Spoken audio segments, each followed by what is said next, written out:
안녕하세요, 여러분.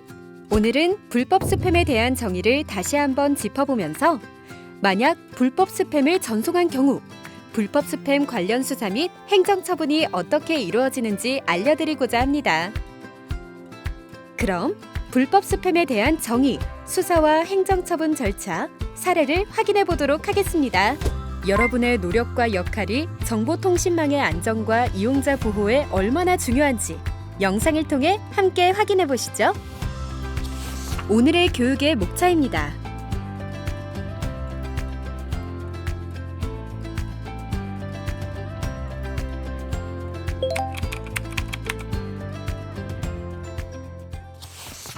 이번 달 매출이 너무 저조한데 어떻게 하면 좋을까? 그래, 문자로 광고를 보내면 금방 효과가 나겠지? 회원 정보로 저장된 핸드폰 번호와 메일 주소로 보내면 안 돼요, 안 돼. 영리 목적의 광고성 정보를 보내기 전 체크사항 잘 확인하셨나요? 꼼꼼히 확인하지 않으면 당신도 불법 스팸 형사처벌 및 과태료 부과 대상이 될 수 있습니다. 먼저 불법 스팸의 정확한 개념부터 알아볼까요? 불법 스팸이란 정보통신망을 통해 이용자가 원하지 않음에도 불구하고 일방적으로 전송되는 영리 목적의 광고성 정보를 말합니다.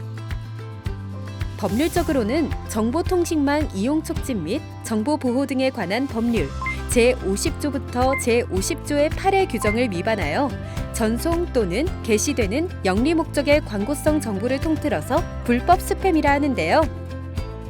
여기서 영리 목적의 광고성 정보란 경제적 이득을 취할 목적을 가지고 발송하는 전송자에 관한 정보 또는 전송자가 제공할 재화나 서비스에 관한 정보를 담은 메시지를 뜻하며 만약 비영리 법인이나 공공기관이 전송한 메시지라 해도 수익 창출, 영리 취득의 목적이 포함되어 있다면 여기에 해당해요. 정보통신망법에 따라 불법 스팸을 전송할 경우 형사처벌 및 과태료 부과 대상이 됩니다. 정보통신망법은 어떠한 것이 있는지 간단하게 짚고 갈게요. 제50조 영리 목적의 광고성 정보 전송 제한 제50조의 3 영리 목적의 광고성 정보 전송의 위탁 등 제50조의 4 정보 전송 영무 제공 등의 제한 제50조의 5 영리 목적의 광고성 프로그램 등의 설치 제50조의 6 영리 목적의 광고성 정보 전송 차단 소프트웨어의 보급 등 제50조의 7 영리 목적의 광고성 정보 게시의 제한 제50조의 8 불법 행위를 위한 광고성 정보 전송 금지 위 항목을 위반하여 광고성 메시지를 전송하면 그게 바로 불법 스팸입니다. 각 항목별 세부 내용은 뒤에서 설명하도록 하겠습니다. 아직 광고성 정보 전송에 대한 감이 잘 오지 않는다고요? 그렇다면 다음의 3가지 핵심 내용을 기억해 봅시다. 광고성 정보를 보내는 경우 첫째, 수신자에게 광고성 메시지 수신 동의를 받는다. 둘째, 광고 본문의 전송자의 명칭 및 무료 수신 거부 등 표기사항 의무를 준수한다. 셋째, 전화번호 자동 생성 등 법에서 금지하는 사항들을 위반하지 않는다. 자, 그럼 3가지 핵심 내용을 기억해두며 법령을 준수하며 광고성 정보를 전송하는 방법을 확인해 보겠습니다. 가장 먼저 보내려는 정보가 영리 목적의 광고성 정보인지 확인합니다. 영리 목적의 광고성 정보가 아닌 경우라도 도박이나 마약류 등 법률상 금지되는 재화나 서비스 관련 광고는 전송 금지. 다음은 수신이 전자적 전송 매체인지 확인해야 해요.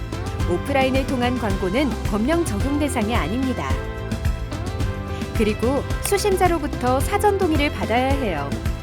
단, 거래 관계가 있거나 전화 권유 판매자의 경우 예외적으로 수신자의 동의 없이 전송이 가능하지만 2가지는 꼭 지켜야 해요. 첫째는 야간 시간, 즉 오후 9시부터 그 다음날 8시 사이에 광고성 정보 전송할 경우 별도의 사전 동의를 또 받아야 해요. 둘째는 광고 시작 전 육성으로 개인정보 수집 출처 고지 및 전송자 명칭, 무료 수신 거부 방법을 안내해야 합니다. 불법 스팸 방지를 위해 법령을 준수하여 광고성 정보를 전송하는 방법을 잘 숙지해야 합니다. 마지막으로 광고성 정보를 전송하는 자가 이용자 보호를 위해 준수해야 하는 규정도 확인해 보겠습니다. 4가지를 준수해야 하는데요. 첫째, 이용자로부터 사전에 수신 동의를 받은 뒤 처리 결과 통지를 하였는가? 둘째, 이용자가 수신 거부 시 광고성 정보 전송을 중단하는가? 셋째, 이용자가 사전 동의 철회 시 처리 결과를 통지하고 있는가?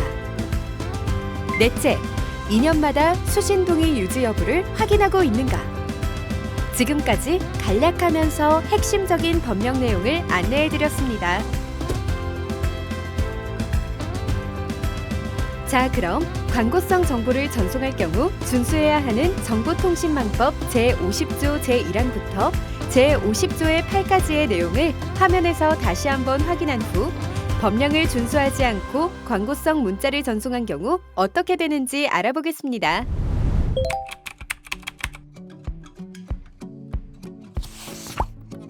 불법 스팸 수사 및 행정처분은 방송통신위원회 소속기관인 방송통신사무소에서 전문적으로 수행하고 있는데요. 사법경찰직무법에 의해 정보통신망법을 위반한 불법 스팸 행위를 직접 수사하며 정보통신망법 제72조와 제74조에 근거하여 각각 3년 이하의 징역 또는 3천만 원 이하의 벌금과 1년 이하의 징역 또는 1천만 원 이하의 벌금을 받을 수 있습니다. 불법 스팸 관련 행정처분의 경우 위반 사항에 따라 정보통신망법 제76조에 근거하여 최고 3천만 원 이하의 과태료 처분을 받을 수 있으며 과태료 체납 시에는 재산 압류와 가상금 부과 조치를 취할 수 있습니다.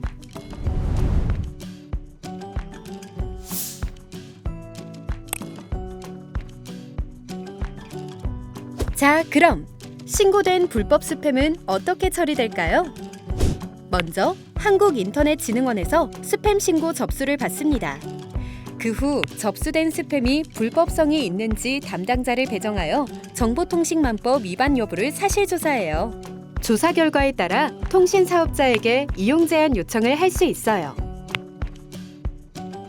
위반 사실이 확인되면 과태료 부과 및 수사관리 시스템에 등재를 하게 되며 해당 신고건이 과태료 부과 대상인지 사법 처리 대상인지 구분하여 방송통신사무소로 이관해요.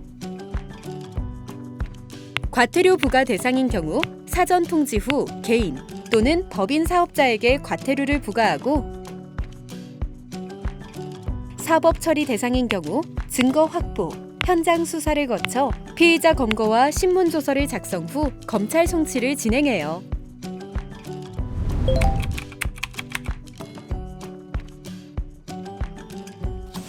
방송통신사무소에 이관된 불법 스팸 수사 절차를 알아보겠습니다. 수사 관련해서는 한국인터넷진흥원에서 정보를 제공받는 것 외에도 방송통신사무소가 자체적으로 내사를 통해 불법 스팸 사례를 인지하고 유관기관과 정보 교류를 통해 수사에 착수할 수 있습니다.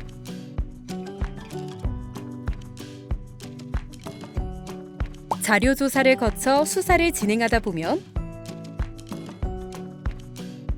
압수수색, 영장 집행, 피해자 신문 등 강제 조사를 실시하고 위반 내용을 입증한 경우 관할 검찰청에 최종 송치하게 됩니다.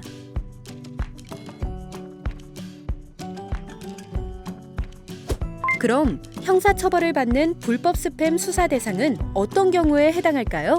관련 법령에 근거하여 설명드리겠습니다. 먼저 정보통신망법 제50조 제5항과 제50조의 8을 위반한 자로 다음에 해당하는 행위들을 금지하고 있는데요. 제50조 제5항부터 하나씩 살펴보면 수신 거부 또는 수신 동의 철회를 회피 및 방해하는 행위,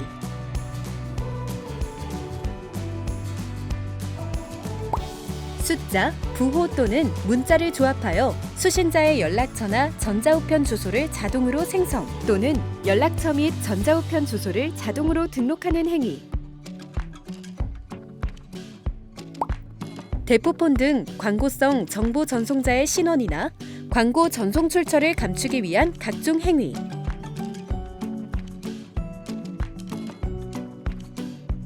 수신자를 기망하여 회신을 유도하는 행위 등이 있습니다.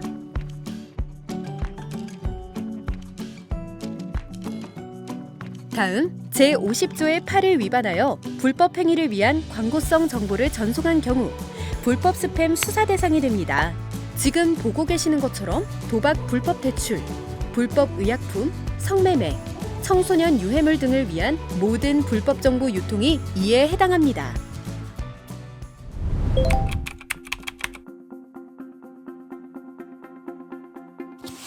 다음은 불법 스팸 행정처분 관련 내용입니다. 불법 스팸 행정처분이 어떻게 이루어지는지부터 알아볼까요? 앞서 한국인터넷진흥원에 신고 접수된 불법 스팸은 위반 여부를 조사한 후 방송통신사무소에 이관하여 과태료 부과 행정처분 의뢰를 한다고 설명드렸는데요.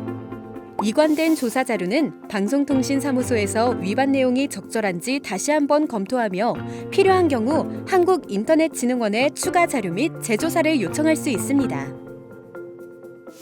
과태료를 부과하고자 할 때에는 10일 이상의 기간을 정해 의견 제출 기회를 부여해야 해요. 이때 당사자의 성명, 주소, 과태료 부과 원인 등을 반드시 사전에 통지하고 의견 제출 기한 내 자진 납부하는 경우 과태료를 감경받을 수 있다는 사실과 과태료 부과에 필요한 사항을 전달해야 합니다.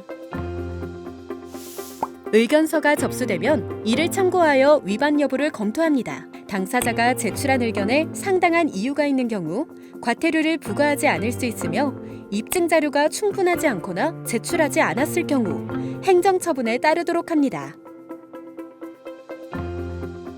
과태료 부과는 서면으로 이뤄지며 이때 과태료 부과의 원인을 비롯 과태료를 내지 않을 시 발생할 수 있는 가산금 징수 및 재산 압류, 매각 같은 불이익 조치 등을 통지합니다. 과태료 부과에 불복하는 당사자는 과태료 부과 통지를 받은 날부터 60일 이내에 서면으로 관련 내용을 제출해야 하며 이의제기를 받은 행정청은 이의제기 받은 날로부터 14일 이내 의견 및 증빙 서류를 관할 법원에 통보하고 이후 최종 판결을 기다립니다.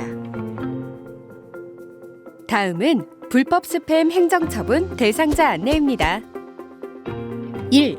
수신자의 사전 동의를 받지 않은 스팸 문자. 2.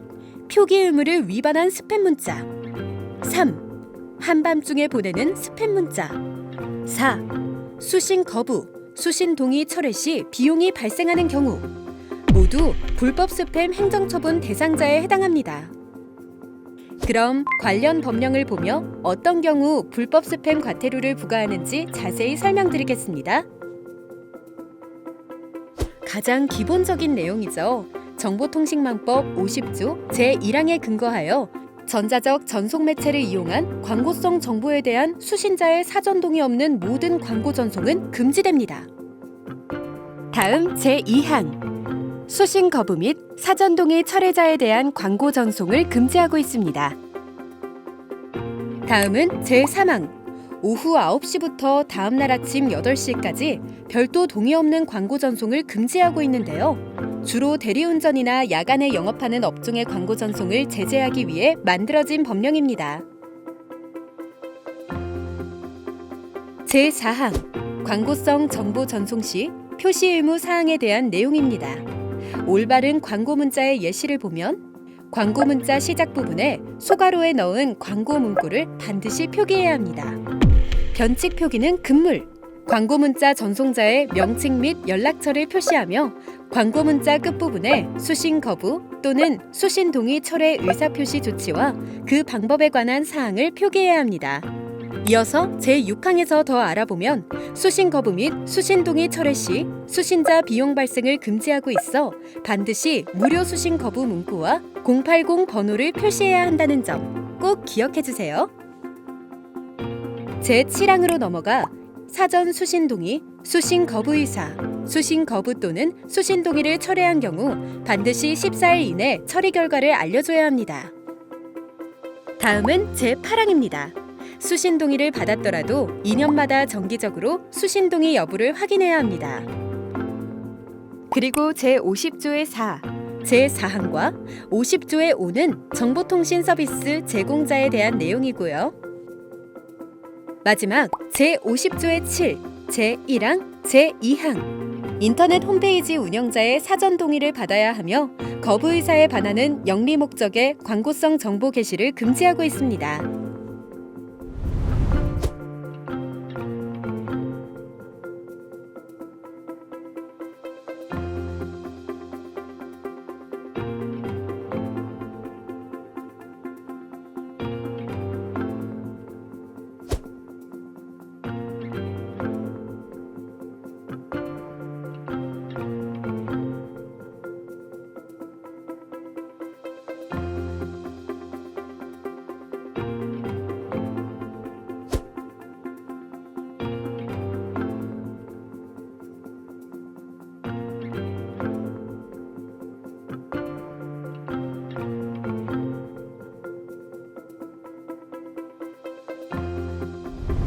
자, 이번 영상을 통해 불법 스팸의 정의부터 수사와 행정처분 절차까지 다양한 내용을 살펴보았습니다.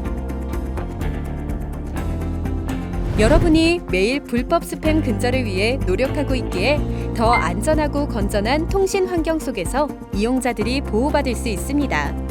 여러분의 노력에 진심으로 감사드리며 영상 마치겠습니다.